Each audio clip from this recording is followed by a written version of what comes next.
నమస్తే can media ప్రేక్షకులకు స్వాగతం. ఈరోజు ప్రధాన దినపత్రికలో వార్తలను కానీ విశ్లేషించుకున్నట్లయితే ఓళ్లను మింగిన కొండలు, కొండ చర్యలు విరిగిపడి 123 ముందు మృతి, 128 మంది గాయాలు, 98 మంది అచూకీ గల్లంతో బురదలో కూరుకుపోయిన వందల మంది, భారీ వర్షాలకు కేరళలోని వైనాడు జిల్లా అతలాకుతలం, ఇల్లు వంతెనలు ధ్వంసం. ప్రకృతి ప్రకోపిస్తే వానచినుకు విలయం సృష్టిస్తే కొండలు సైతం అమాంతం కదిలిస్తే, కట్టుకున్న ఇళ్లను ఉన్నపలంగా కబలిస్తే, ఇలాంటి ఊహామదిలో మెదలితేనే గుండె జల్లుమంటుంది. అక్కడ మాత్రం రాత్రికి రాత్రే ఇవన్నీ జరిగాయి. ఇది మరీ దారుణమైన విషయం. కేరళలోని వైనాడు జిల్లా పూర్తిగా అతలాకుతలం కావడం జరిగింది నేను వచ్చిన వరదలకి.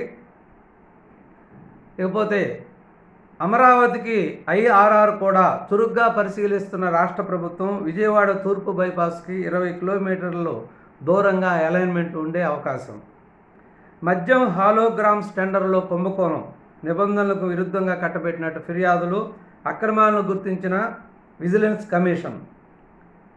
పెద్దిరెడ్డి కుటుంబ ఖాతాలో మరో 236 ఎకరాలు భార్యా కుమారుడి పేరుతో భూములు. ఉమ్మడి చిత్తూరు జిల్లాలో రెవెన్యూ రికార్డుల పరిశీలన. ఎక్కడా వదలలాయలు పెద్దిరెడ్డి కుటుంబం చిత్తూరు జిల్లాను మొత్తం ఎక్కడ వీలైతే అక్కడ పూర్తిగా ఆక్రమించేసుకొని, ఎక్కడ కనపడిన భూములను అక్కడ పేదోళ్ళ నోటికాడ మట్టి కొట్టి అవన్నీ కూడా వాళ్ళ కొడుకులు భార్యల పేరు మీద రిజిస్ట్రేషన్ చేసుకోవడం జరిగింది. ఎందుకో ఈ భూదాహం అర్థం కాదు.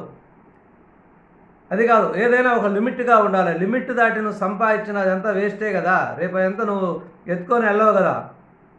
రేపు మనం ఎవరైనా అమితంగా ఆశపడి అత్యాసపోయి సంపాదించినా కూడా మనకు కావాల్సింది 6 అడుగులే. దానికి ఒక లిమిట్, ఒక పద్ధతి, ఒక వ్యవహారం ఉంటుంది. పేదల ప్రజలు నోటికాడ ప్రభుత్వ భూమి ఎక్కడ దొరికితే అక్కడ ఆక్రమించుకొని దాన్ని మీ సొంత వాళ్ళ పేర్ల మీద రిజిస్టర్ చేసుకున్నట్లయితే ఆ ఫలితం అనుభవించక తప్పదు. పెద్దిరెడ్డి గారు, మీరు టోటల్గా చిత్తూరు జిల్లాను మొత్తాన్ని నాకేశారు. జగన్ పిటిషన్ విచారణ అర్హతపై కౌంటర్ వేయండి. శాసన వ్యవహారాలు న్యాయశాఖ ముఖ్య కార్యదర్శికి హైకోర్టు ఆదేశం. గౌరవ ప్రతిపక్ష నాయకుడు, ప్రతిపక్ష హోదా లేనటువంటి ప్రతిపక్ష నాయకుడు ప్రతిపక్ష హోదా ఇవ్వమని ఆదేశించమని హైకోర్టులో పిటిషన్ వేయడం జరిగింది. ఇది హైకోర్టులో నేను విచారించినప్పుడు దీన్ని మేము ఆదేశించలేము, దీని మీద పూర్తిస్థాయి విచారణ జరపాలి అని చెప్పి శాసన వ్యవహారాలు న్యాయశాఖ ముఖ్య కార్యదర్శికి హైకోర్టు ఆదేశించడం జరిగింది. దీన్ని కౌంటర్ దాఖలు చేయమని, వివరణ ఇవ్వాలని అసెంబ్లీ స్పీకర్ కార్యదర్శులకు నోటీసులు. అసెంబ్లీ స్పీకర్ యొక్క కార్యదర్శులకి నోటీసులు ఇవ్వడం జరిగింది. అరాచక డిఎస్పీ చైతన్యపై బదిలీ వేటు. ఐపీఎస్ బదులు ఐఆర్ఎస్ అంటూ వైసీపీ పీనల్ కోడ్ను అమలుపరిచినటువంటి అరాచక డిఎస్పీ అంటే ఒకప్పుడు అనంతపురం జిల్లాలో తాడికొండకు డిఎస్పీగా ఉన్నాడు.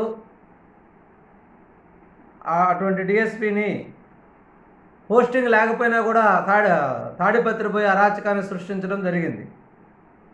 ఇతన్ని డీజీపీ ఆఫీస్కి అటాచ్ చేస్తూ బదిలీ ఉత్తర్వులు ఇవ్వడం జరిగింది. ఇతనితో పాటుగా మరొక డిఎస్పీ అశోక్ కుమార్ గౌడ్కు కూడా స్థానచలనం. టీడీఆర్ బాండ్ల జారీలో దాదాపు 2,000 కోట్ల కమిషన్. వైకాపా ప్రభుత్వం ఇచ్చినటువంటి టీడీఆర్ బాండ్ల విలువ 10,000 కోట్లు. నివాస ప్రాంతాలే వాణిజ్య స్థలాలంటూ మాయ. వీళ్ళు ఏదైనా చేయగలుగుతారు. ప్రభుత్వానికి స్థలం అవసరమైనప్పుడు రోడ్లు, అటువంటి ప్రాజెక్టులు, రోడ్లు అటువంటివి వేయాలనుకున్నప్పుడు ప్రైవేటు వ్యక్తుల కానించి స్థల సేకరణ చేసినప్పుడు వీటికి విడుదల చేసే వాటిని టీడీఆర్ బాండ్లు అని అంటారు. అంటే వాళ్ళకి నష్టపరిహారం బదులు ఒక బాండు జారీ చేయడం జరుగుతుంది. ఆ బాండును వాళ్ళు మార్కెట్లో ఎప్పుడైనా కూడా అమ్ముకోవడం జరుగుతుంది. అంటే నీకు అక్కడ స్థల వాల్యూ 10 లక్షలు అయితే దాదాపు 30 లక్షలకి టీడీఆర్, 30 లక్షలు కానీ 30 లక్షల నుంచి 50 లక్షల వరకు టీడీఆర్ బాండ్లు జారీ చేయవచ్చు. ఎక్కడైతే రోడ్డు వేస్తారో ఆ రోడ్డుకి ఇరువైపులో ఉండే స్థలాలకి ఇటువంటి బాండ్లు జారీ చేస్తారు. అవి ప్రైవేటు వ్యక్తులు అయితే. కానీ ఇక్కడ వైసీపీ నాయకులు రోడ్లు వేయకపోయినా, ఎటువంటి ప్రభుత్వ అవసరాలకు అవసరం లేకపోయినా కూడా ఇవన్నీ ప్రభుత్వానికి అవసరం అంటూ విచ్చలవిడిగా టీడీఆర్ బాండ్లు జారీ చేయడం జరిగింది.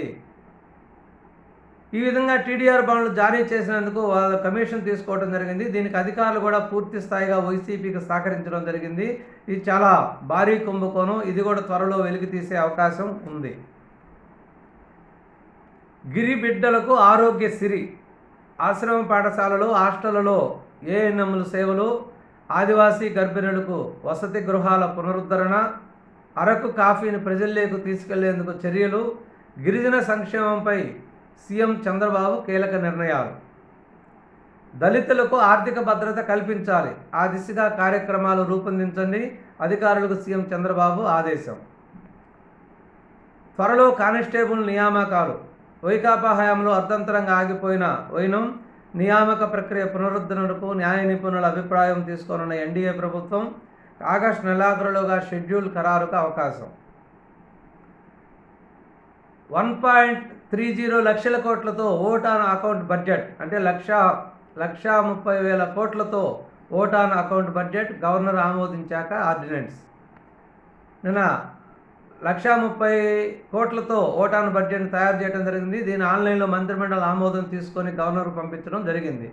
ఇది ఆర్డినెన్స్ జారీ చేసే అవకాశం ఉంది గవర్నర్ ఆమోదించాక.